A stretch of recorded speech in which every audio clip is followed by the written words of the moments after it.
कोटा में सीवरेज की सफाई करते समय 3 कर्मचारियों की मौत के बाद लोगों में आक्रोश है। दरअसल नियम के अनुसार किसी भी सफाई कर्मी को सीवरेज की सफाई के लिए नहीं उतारने के आदेश दिए हुए हैं, लेकिन इसके बाद भी घोर लापरवाही सामने आती रहती है।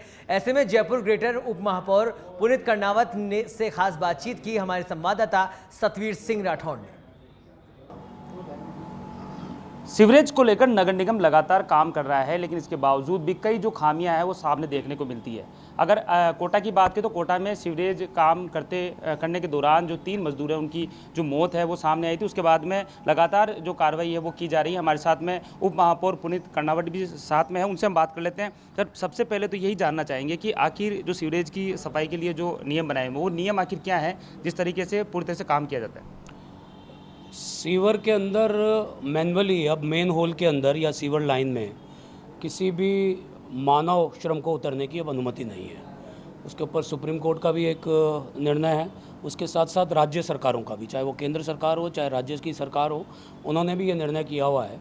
मैं नहीं समझ पा रहा हूँ कि ऐसी लापरवाही क्यों हुई और लापरवाही के लिए कौन लोग जिम्मेदार हैं, किनकी जिम्मेदारी थी कि ऐसी घटना नहीं हो, लोग उसमें सीवर में जाकर सफाई ना करें, उनके अधिकारी कौन थे, उन सब के ऊपर कार्रवाई होनी चाहिए।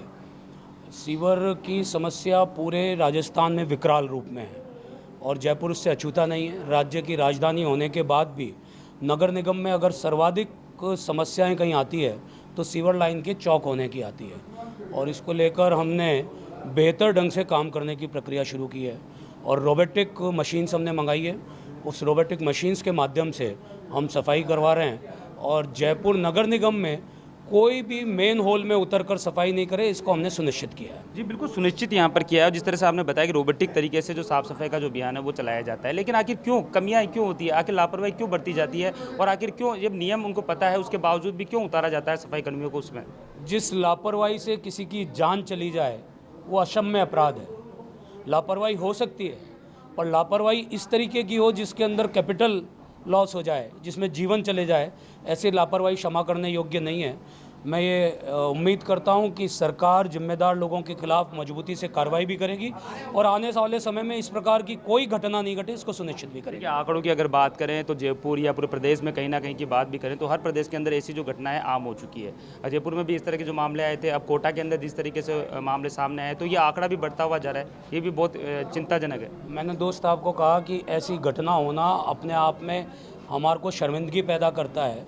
आज हम 2023 के अंदर जब भारत हर दृष्टि से उन्नत हो रहा है, हर क्षेत्र में हम टेक्नोलॉजी का इस्तेमाल कर रहे हैं, उसमें इस प्रकार की घटना हो जाना ये निश्चित रूप से एक तकलीफदेह है और मैं आपको यकीन दिलाना चाहता हूं कि जयपुर ग्रेटर में इस प्रकार की कोई घटना नहीं हो, इसको हम पूरी तरह से सुनिश्चित करेंगे। तो देखिए, ये थे उप महापौर पुनीत कर्णावत, जिन्होंने बताया कि पूरी तरीके से जो सीवरेज की जो घटनाएं लगातार बढ़ती हुई जाती है उसके ऊपर पूरी तरह से एक नियम बना रखे हैं। नियम के अनुसार रोबोटिक तरीके से जो साफ सफाई है उसका अभियान चलाया जाता है, लेकिन इसके बावजूद भी अगर इस तरह की घटनाएं सामने आती है तो उसके खिलाफ कार्रवाई होनी चाहिए। कैमरा पर्सन मुकेश मीणा के साथ सतवीर सिंह राठौड़, सच पे धड़क, जयपुर।